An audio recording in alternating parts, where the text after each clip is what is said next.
Chapter 2. The Hypertrophy of Law. Culture, like nature, is a phenomenon of astonishing intricacy.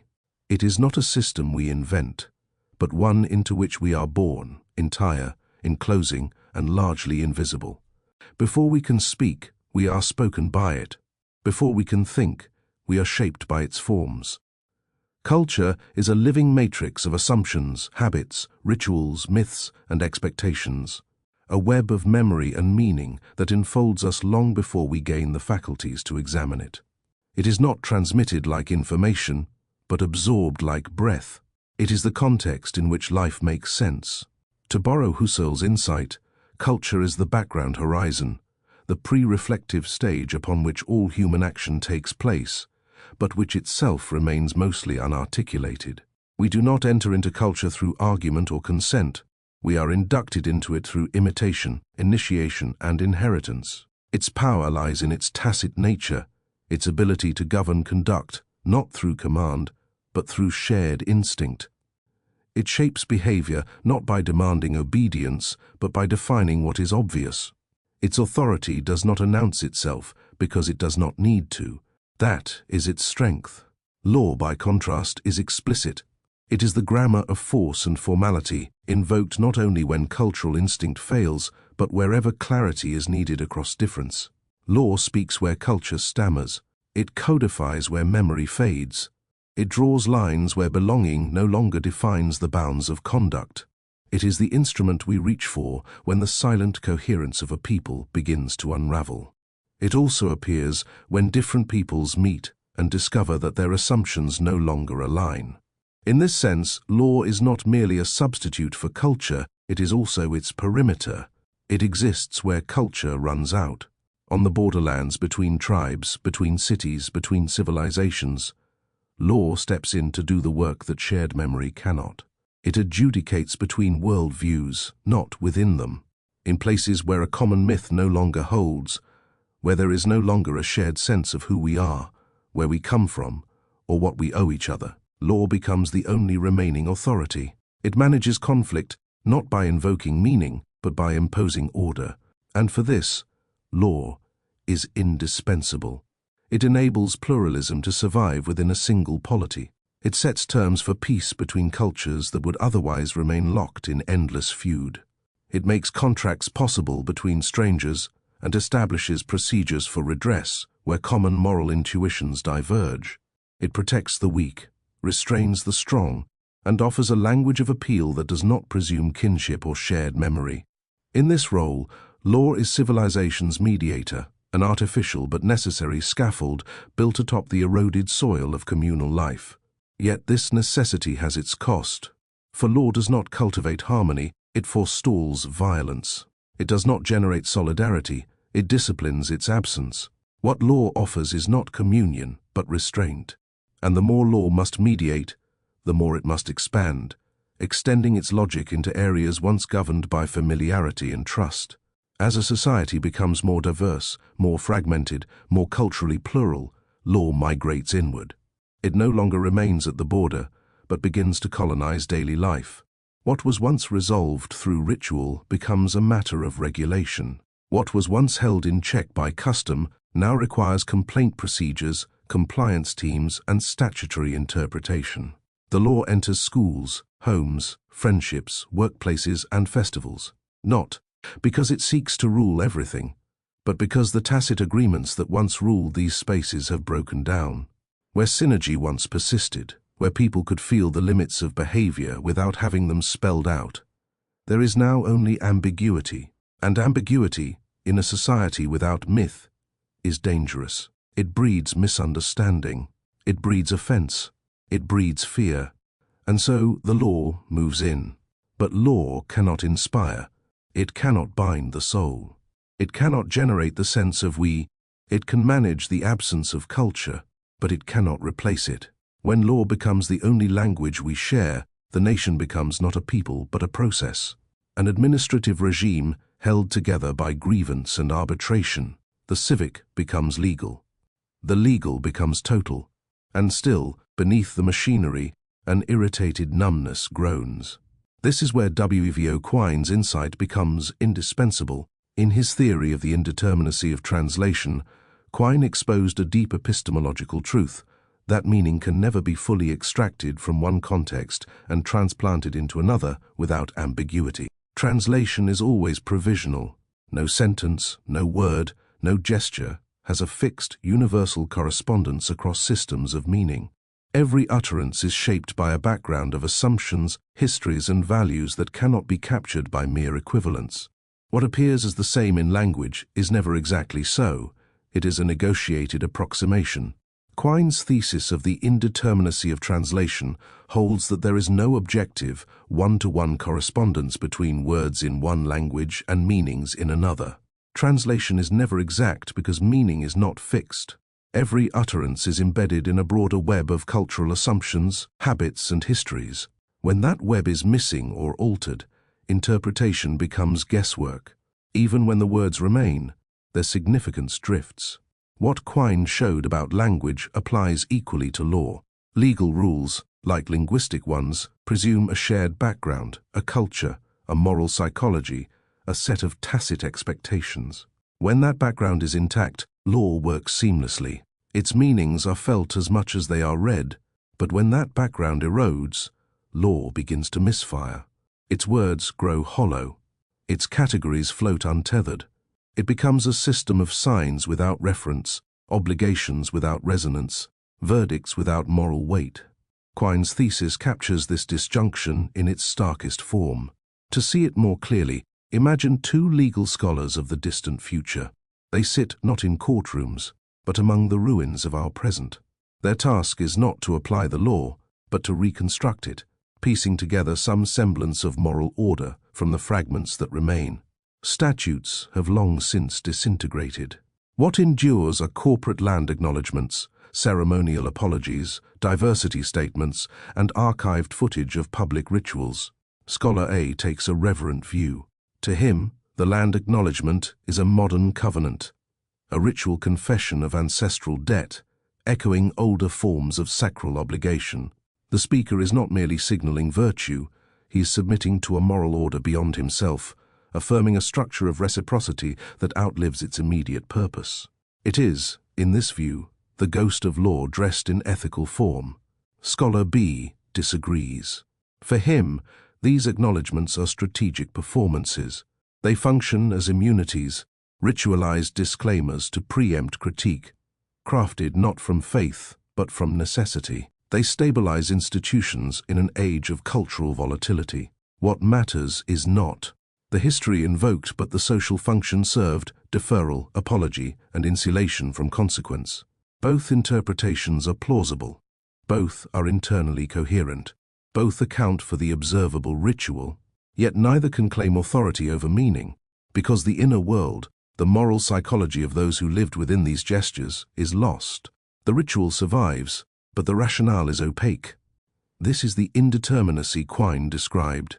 The gap between expression and interpretation is not simply a gap in evidence, it is a structural feature of translation itself. The original context, what the ritual felt like from within, cannot be recovered. What remains are echoes, and in the absence of the full life of the culture, those echoes are all we have. The same, I argue, is true of culture and law. Law is, in essence, a translation manual, an attempt to formalize the tacit patterns and assumptions of a people into a system of explicit rules. But like any translation, it cannot perfectly preserve its source. The richer the culture or cultural aspect it seeks to encode, the more the law must flatten, distort, and simplify. Legal codes, no matter how comprehensive, are mere approximations, maps of a terrain too vast and subtle to be fully charted. Quine's insight unsettles the comforting belief that there exists a single, correct rendering of cultural meaning into legal form. Just as no scholar can definitively recover the spirit of a lost people from ritual alone, no statute, no policy, no tribunal can capture the full depth of a living tradition. What the law describes is always partial. What it enforces is always provisional. This is not to say law is useless. Far from it. Translation manuals, after all, allow us to communicate across divides. They enable what Quine called fluent dialogue and successful negotiation. but their utility should never be mistaken for completeness.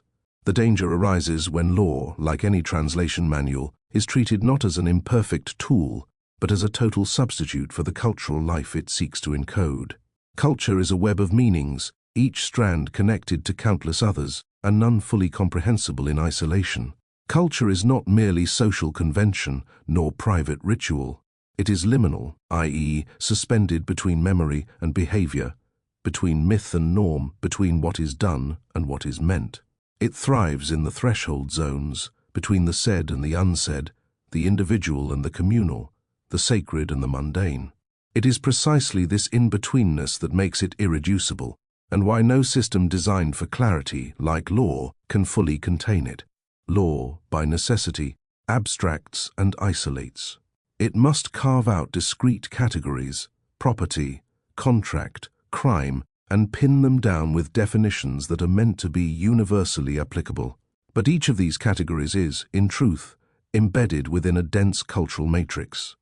Property, for example, is not merely a matter of ownership, it is laden with historical, moral, and communal meaning. To write it into law without sincere stewardship is to risk stripping away those subtleties, reducing what was once a rich moral institution to a technical arrangement. Quine's notion of the indeterminacy of reference sharpens this point. The signifier, the word, the legal clause, has no intrinsic link to its signified object or practice. Its meaning depends entirely on context, on the surrounding web of assumptions, histories, and shared understandings. Strip away that context, and the signifier becomes a floating sign, a formal label untethered from any lived reality. This is why law, like language, requires a sort of constant revision. It must be continually updated to track the evolving culture it seeks to regulate. But here, too, lies a trap. The more law tries to keep pace with cultural change, the more it risks becoming a restless, self-perpetuating machine, chasing a moving target, drafting ever more intricate statutes to grasp meanings that are always slipping through its fingers. But what happens when culture begins to shift too quickly, when its meanings, symbols, and norms evolve faster than they can be absorbed? It becomes, like a language flooded with novel slang, increasingly opaque to its own speakers. The intuitive grammar of belonging breaks down. What once could be navigated instinctively now demands formal instruction. In such a climate, law is forced into a reactive posture, scrambling to keep up with transformations it no longer understands. It must legislate what was once lived, define what was once assumed, and codify what was once simply known. And so it begins to swell, to hypertrophy, not out of ambition but out of necessity. As the culture fragments, the law multiplies, attempting to stabilize what can no longer cohere on its own. At its best, law harmonizes with culture, it formalizes and enforces what is already felt and lived, providing structure without displacing the deeper grammar of belonging. At its worst, law becomes a bureaucratic overlay, expanding as culture recedes, attempting to replace tacit consensus with coercive precision. In this mode, law no longer serves culture, but seeks to compensate for its absence, papering over the erosion of shared life with an ever thicker layer of regulations.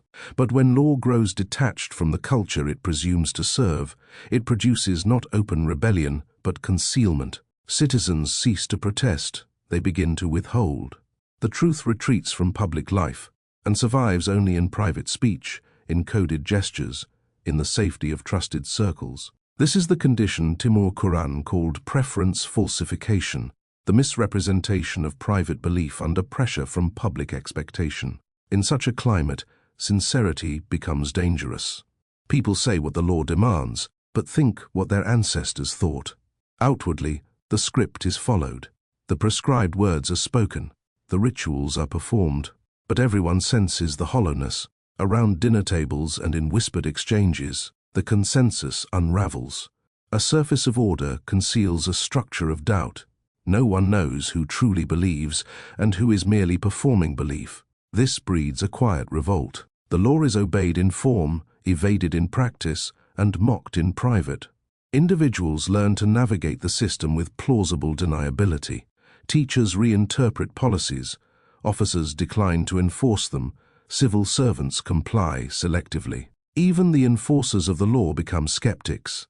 The statute remains in place, but it no longer speaks with moral force. Its presence is tolerated, but not trusted. Over time, this duplicity becomes character.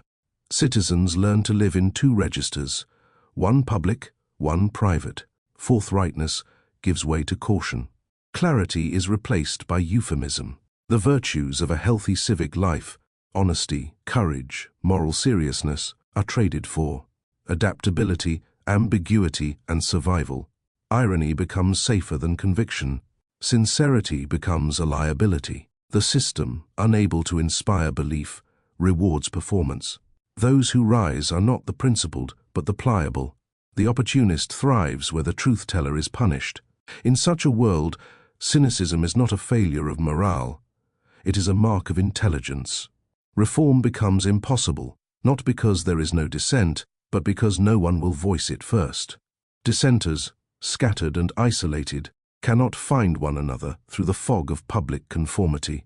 Everyone waits. Everyone lies. The regime survives, not through force, but through the silence it induces. What the law once demanded of the body, it now extracts from the soul. It reshapes not only conduct, but character. It rewards those who conform without believing, who adapt without questioning.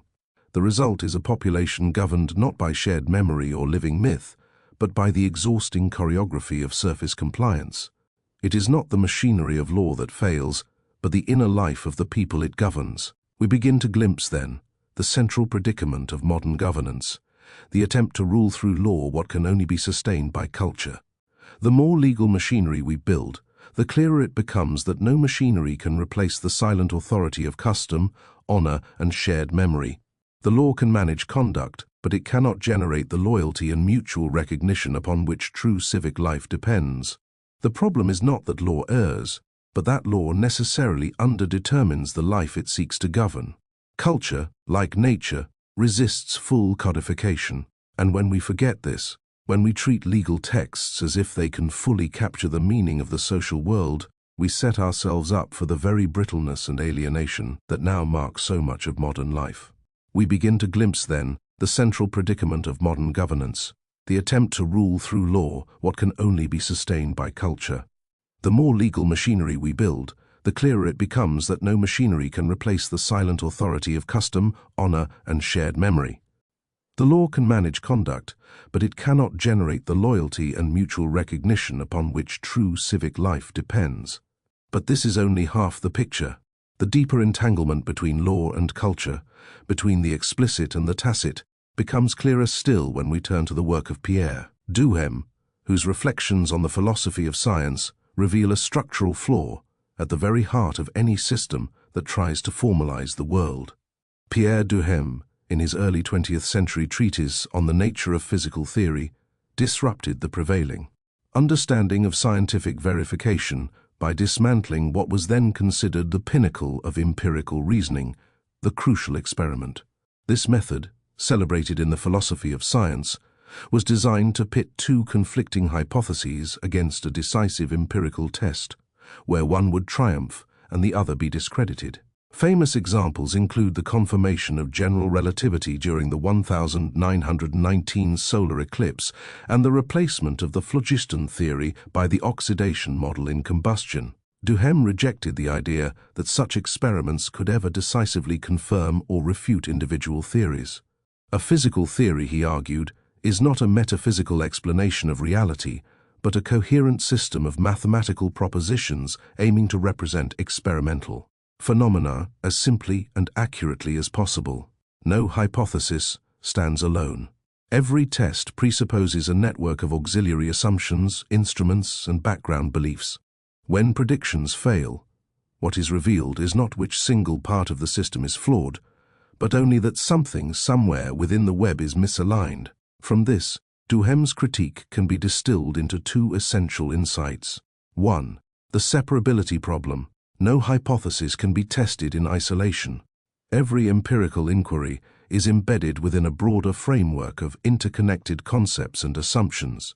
What appears to be a single test of a single claim is, in fact, a confrontation with an entire system. 2. The falsifiability problem. No observation can definitively falsify a hypothesis.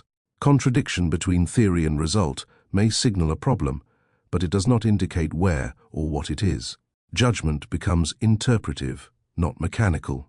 In this view, physical theory is not a window to reality, but a symbolic architecture, an aid to memory, and a map of practical utility. It saves phenomena not by revealing an underlying truth, but by offering a coherent structure within which those phenomena become intelligible. Theories do not merely describe, they constitute part of what they describe. The more precision we seek, the more assumptions we must carry with us, and the more tenuous our claims to certainty become. Contradictions, then, are never clean incisions. They are frayed edges in a tapestry. Experimental failure does not compel the rejection of a hypothesis. It compels a reconsideration of the whole. The task of the scientist is not to obey the rigidity of logic, but to cultivate good sense, a discretionary wisdom that determines when a hypothesis must be defended, amended, or discarded altogether. This judgment cannot be reduced to deduction or induction. It is intuitive, historical, and imaginative. The parallel to law is immediate and inescapable. When a legal statute is applied, whether in a courtroom, a bureaucratic office, or a moment of crisis, it is never applied in a vacuum. It draws upon a dense underlayer of historical precedents, cultural assumptions, procedural norms, and social expectations. A legal code may look self-contained on paper, but in practice it functions within a vast ecology of meaning and habit. The law assumes a shared cultural substrate, just as science assumes a stable natural order and a trusted web of instrumentation.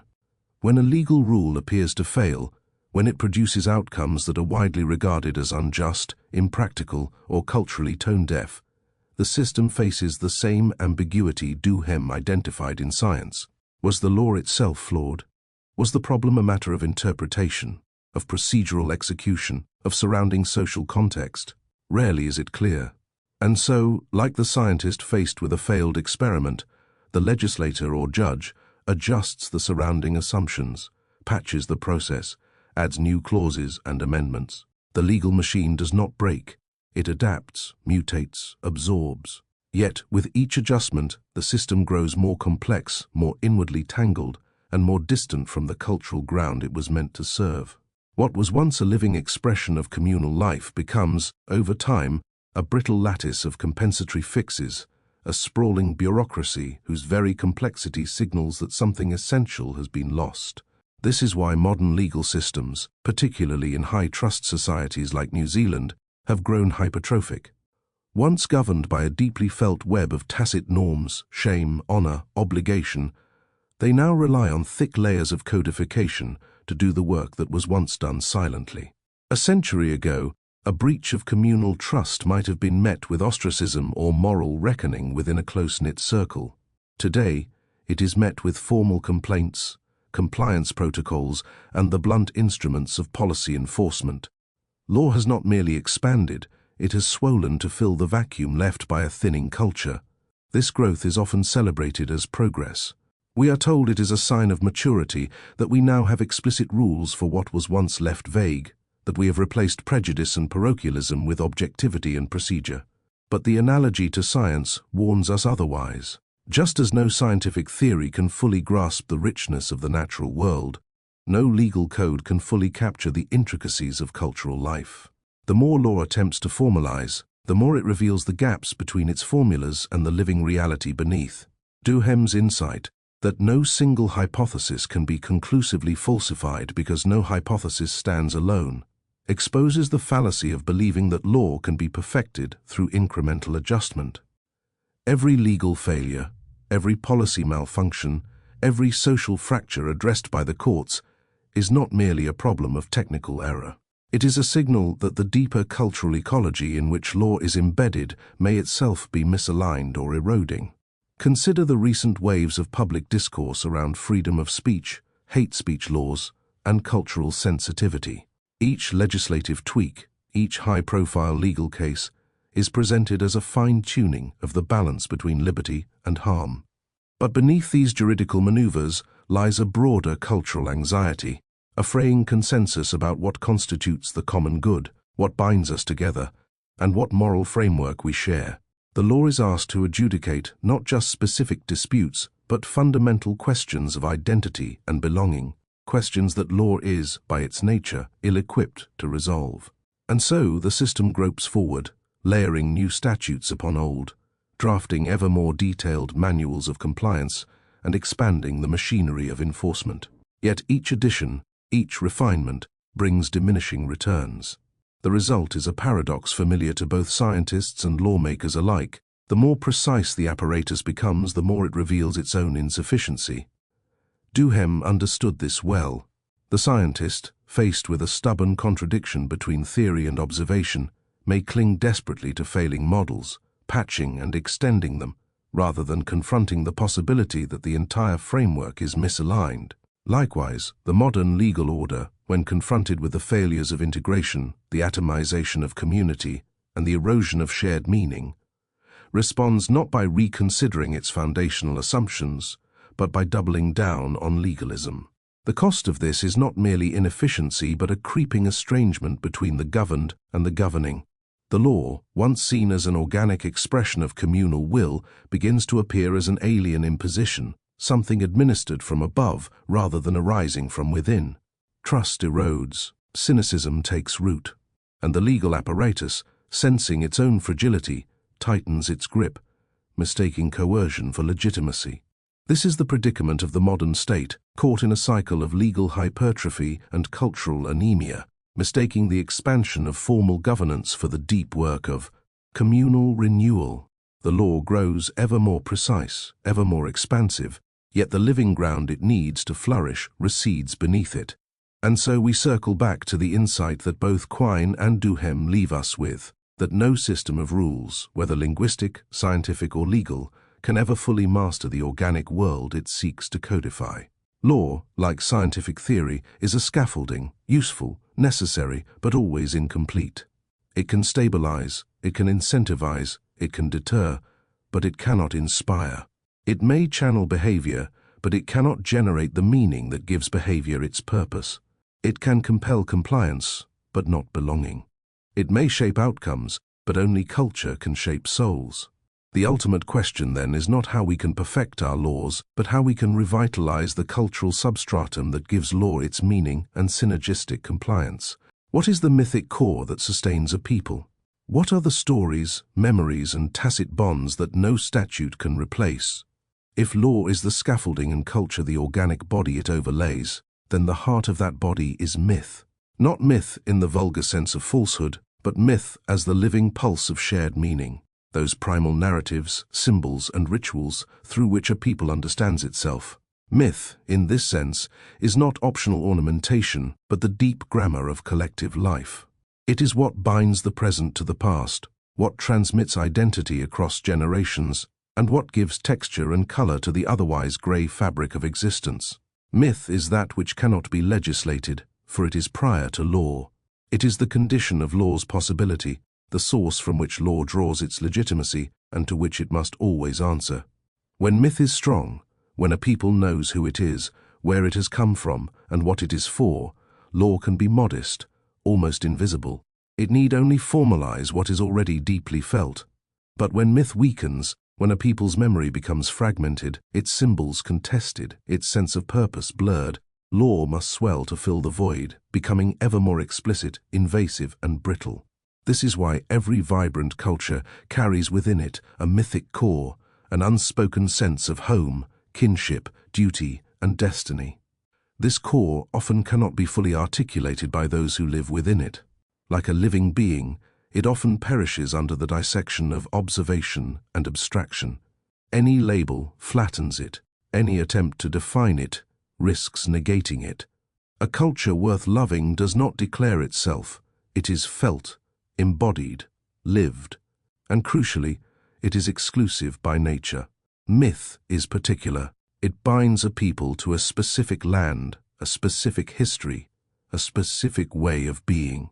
It says, "These are our ancestors, this is our soil, this is our burden that binds, and the glory we desire."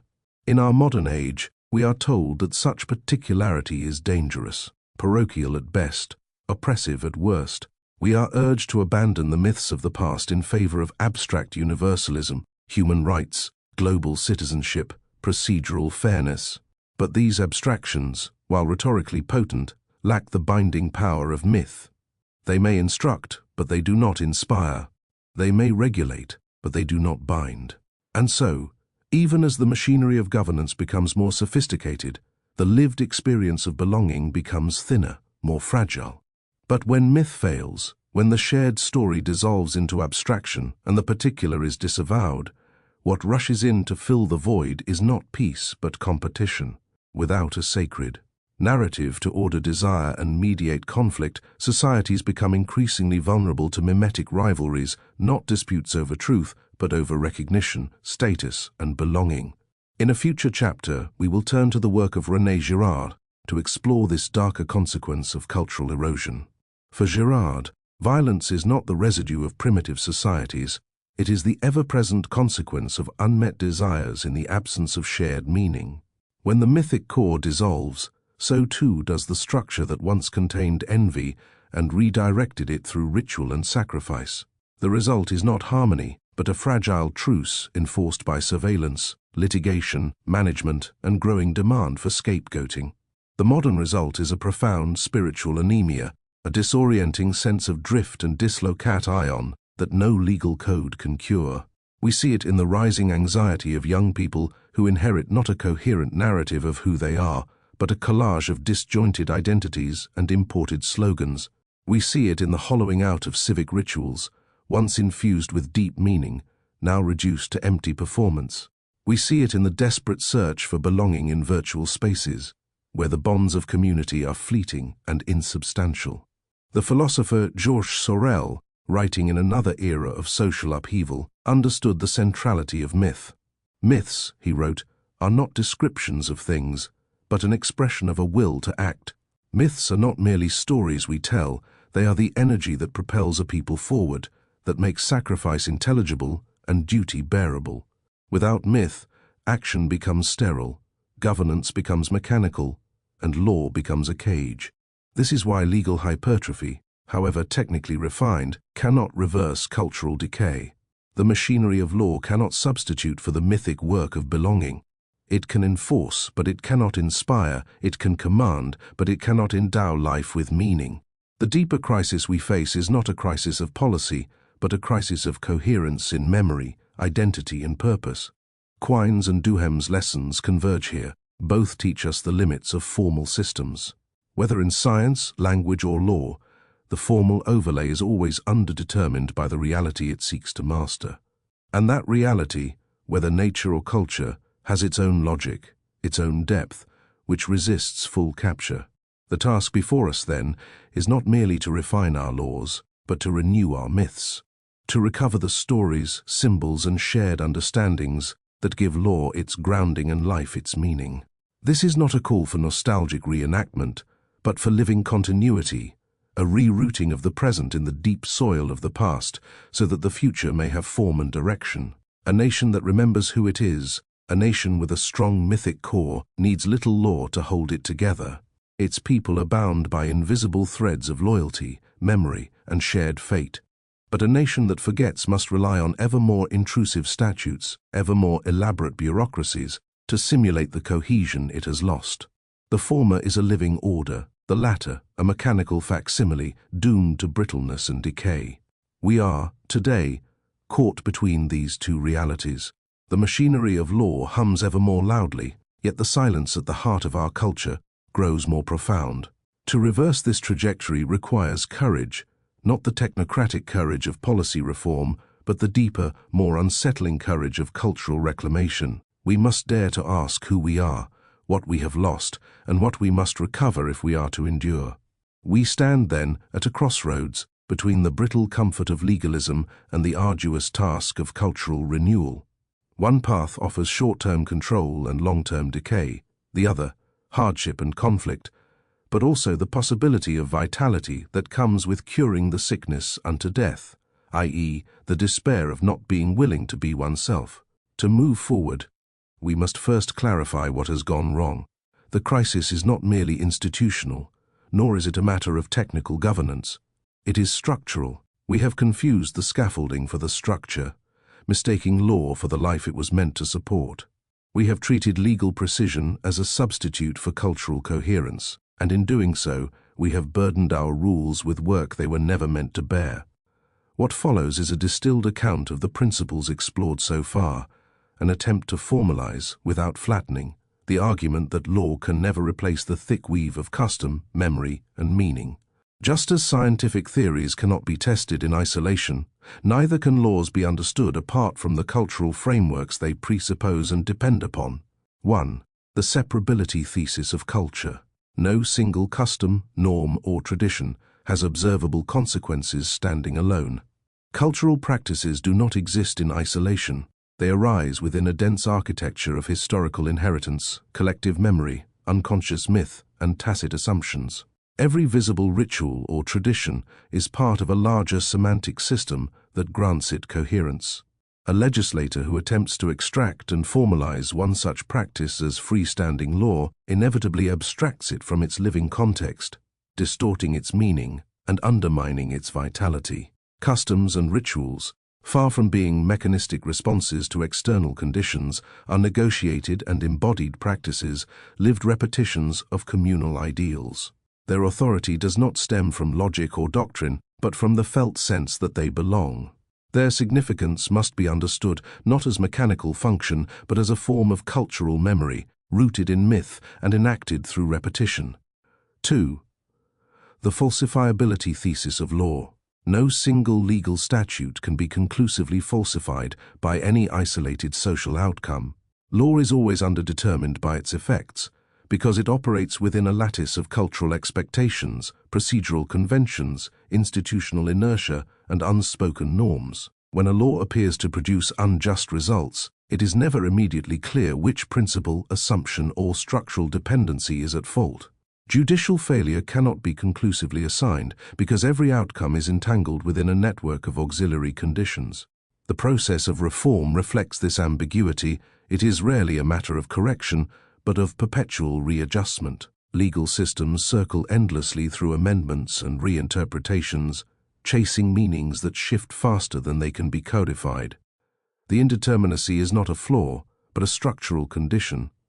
Law never stands outside of culture, it always trails behind it, making order retroactively.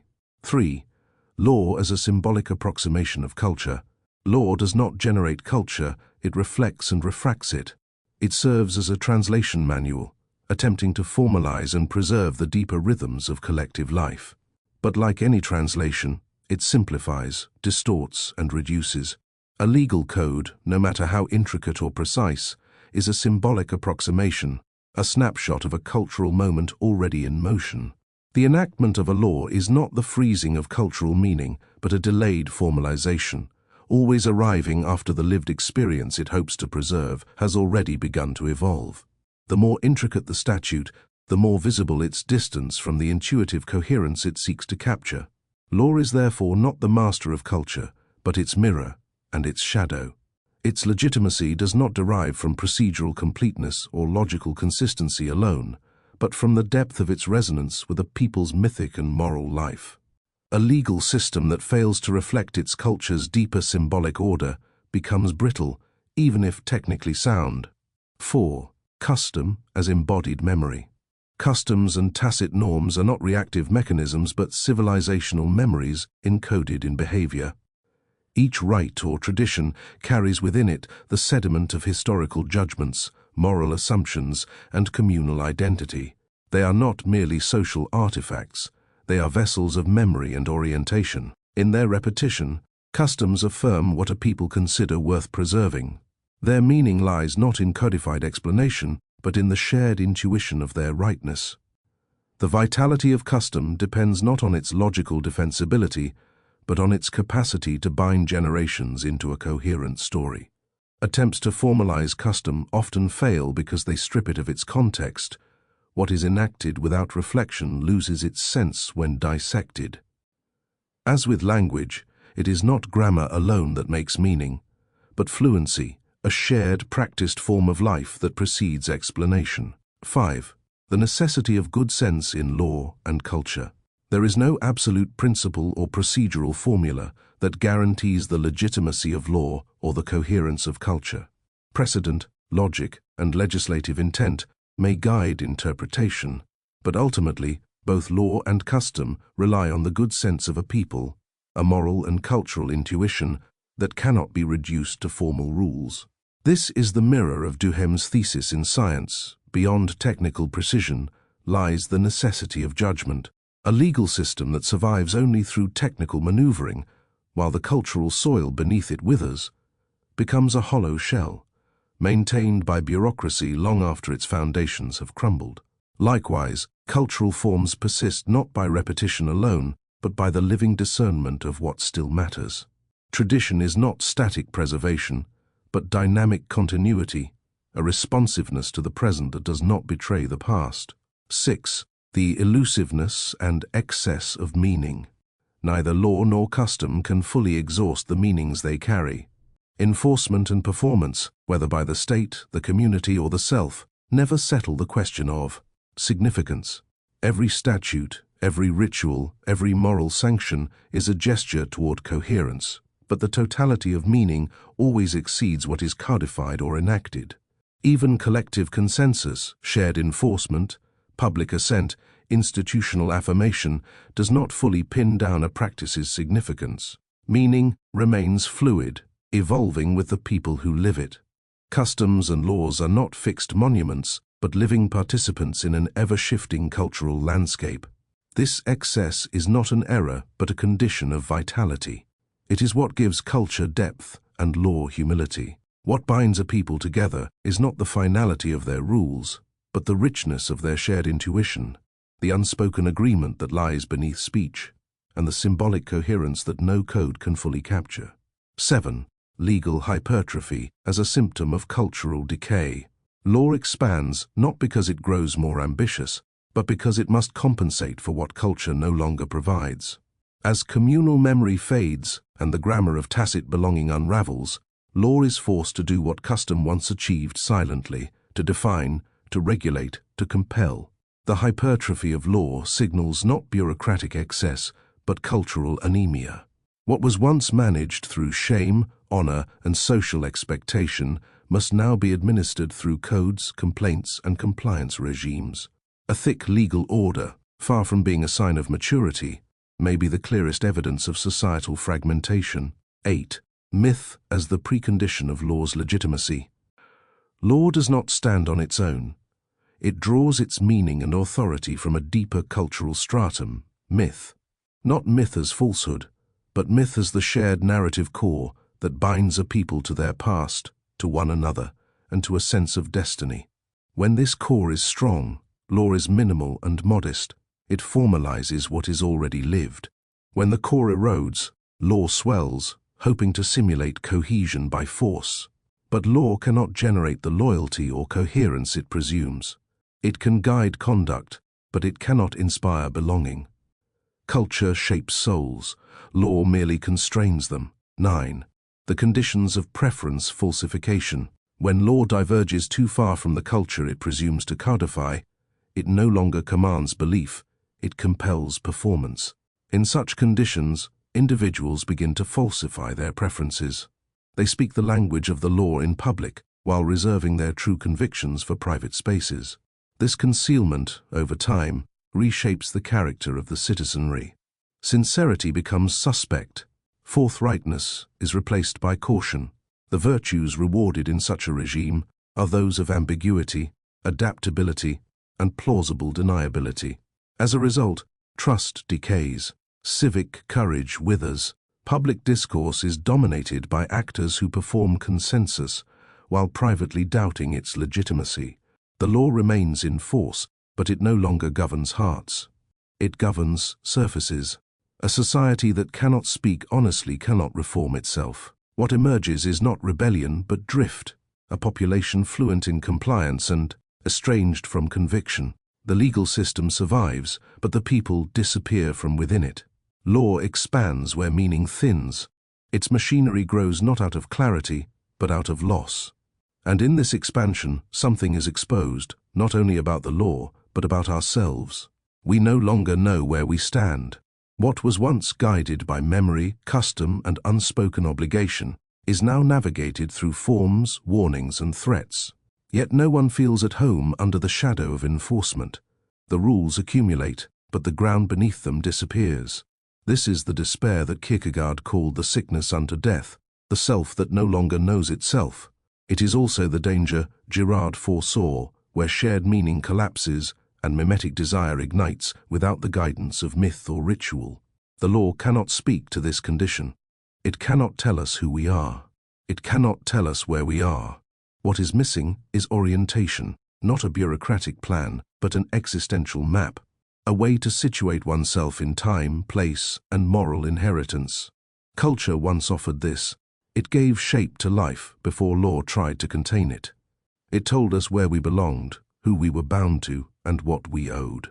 The next chapter turns to this older function, how myth, memory, and language once charted the world, and how, in their absence, even peace becomes anxious and order becomes abstract.